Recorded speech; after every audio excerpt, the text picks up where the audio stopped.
తెలంగాణ రాష్ట్రంలో అయితే మున్సిపల్ ఎన్నికల షెడ్యూల్ అయితే రిలీజ్ చేశారు. ఫిబ్రవరి 11న అయితే ఎలక్షన్స్ ఉన్నాయి. 13న కౌంటింగ్ అయితే స్టార్ట్ చేస్తారు. 16న మేయర్ని అయితే ఎన్నుకుంటారు. చైర్మన్ని, వైస్ చైర్మన్ కూడా ఎన్నుకుంటారు ఆ రోజే. జనవరి 13న నామినేషన్స్ చేస్తారు. 31న నామినేషన్ పరిశీలిస్తారు. ఫిబ్రవరి 3న అయితే నామినేషన్ విత్డ్రా చేసుకోవచ్చు. ఆ రోజే మెయిన్ అభ్యర్థులను అయితే లిస్టును అయితే రిలీజ్ చేస్తారు.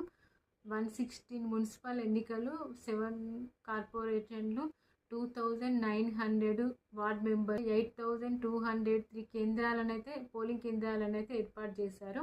130 కౌంటింగ్ సెంటర్స్ని కూడా ఏర్పాటు చేశారు.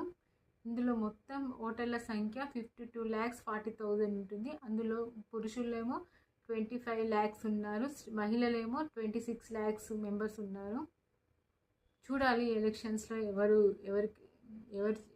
ఎవరు ముందంజ ఉంటారు, ఏ పార్టీ. ఇప్పటికే అన్ని పార్టీలు ప్రచారం అయితే స్టార్ట్ చేస్తున్నారు. తెలంగాణ అధికారంలో ఉన్న కాంగ్రెస్ పార్టీకి ఎక్కువ మద్దతు వస్తుందా, సెకండ్ ప్లేస్లో ఉన్న బీఆర్ఎస్ పార్టీకి ఎక్కువ మద్దతు వస్తుందా, థర్డ్ ప్లేస్లో ఉండి అంచెలంచెలుగా ఎదుగుతున్న బీజేపీకి ఎక్కువ మెజార్టీ వస్తుందా అనేది చూడాలి.